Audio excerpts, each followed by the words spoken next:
മലപ്പുറം അത്തിപ്പറ്റ പഴയ ചന്തയിലെ ചുണ്ടയിൽ കോഴിമാലിന്യ സംസ്കരണ പ്ലാന്റ് അടച്ചുപൂട്ടണമെന്ന ആവശ്യം ശക്തമാകുന്നു. സംസ്കരണ പ്ലാന്റിനെതിരെ തുടർ സമരങ്ങൾക്ക് നേതൃത്വം നൽകുമെന്ന് സമരസമിതി ആക്ഷൻ കൗൺസിൽ വ്യക്തമാക്കി. പ്ലാന്റ് പ്രവർത്തിക്കുന്നത് അനധികൃതമായെന്നാണ് ആക്ഷൻ കൗൺസിലിന്റെ ആരോപണം.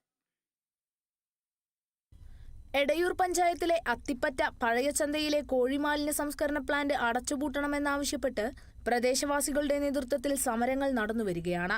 പ്ലാന്റിന്റെ അശാസ്ത്രീയ പ്രവൃത്തി കാരണം ദുർഗന്ധവും ഗുരുതര ആരോഗ്യ പ്രശ്നങ്ങളുമാണ് പ്രദേശവാസികൾ നേരിടുന്നത്. ഇതിനെതിരായി പ്രദേശത്തെ 150ഓളം കുടുംബങ്ങൾ യോഗം ചേർന്ന് ആക്ഷൻ കൗൺസിൽ രൂപീകരിക്കുകയും ചെയ്തു. വിഷയങ്ങൾ ചൂണ്ടിക്കാട്ടി ആക്ഷൻ കൗൺസിലിന്റെ നേതൃത്വത്തിൽ കഴിഞ്ഞ മാസം എടയൂർ ഗ്രാമപഞ്ചായത്തിലേക്ക് ജനകീയ മാർച്ചും നടത്തി. മാർച്ചിന് ശേഷം നൽകിയ നിവേദനത്തിന്റെ അടിസ്ഥാനത്തിൽ അനധികൃത പ്ലാന്റിന് സ്റ്റോപ്പ് മെമ്മോ നൽകാമെന്ന് പഞ്ചായത്ത് സെക്രട്ടറി ഉറപ്പു നൽകിയെങ്കിലും മുസ്ലിം ലീഗ് നേതൃത്വം നൽകുന്ന ഭരണസമിതിയുടെ സമ്മർദ്ദം കാരണം പഞ്ചായത്ത് തീരുമാനത്തിൽ നിന്ന് പിൻവലിഞ്ഞെന്നാണ് ആരോപണം.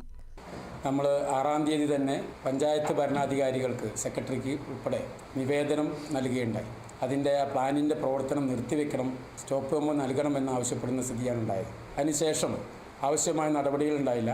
പ്രക്ഷോഭം ഉണ്ടായിട്ടും അത് വെച്ചുകൊണ്ട് ഒരു ചർച്ചയ്ക്കോ അല്ലെങ്കിൽ ഭരണസമിതി യോഗത്തിൽ അതിൽ അജണ്ട പോലും വെക്കാത്ത സ്ഥിതി ഉണ്ടായപ്പോഴാണ് LDFൻ്റെ 8 അംഗങ്ങൾ ഒപ്പിട്ടുകൊണ്ട് ഒരു നിവേദനം ഗ്രാമപഞ്ചായത്ത് സെക്രട്ടറിക്ക് നൽകുകയുണ്ടായത്.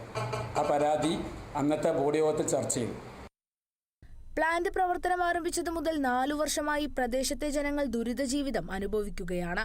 യൂസർ ഫീ ഇനത്തിൽ പഞ്ചായത്തിന് ലഭ്യമാകേണ്ട ലക്ഷക്കണക്കിന് രൂപ കുടിശ്ശികയാക്കി വെച്ചിട്ടും UDF ഭരണസമിതി വർഷം തോറും ലൈസൻസ് പുതുക്കി നൽകുകയാണുണ്ടായതെന്ന് ആക്ഷൻ കൗൺസിൽ ആരോപിക്കുന്നു.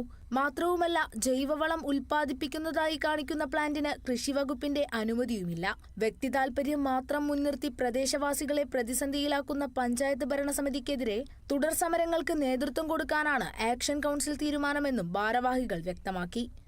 Kerala vision news, Malappuram.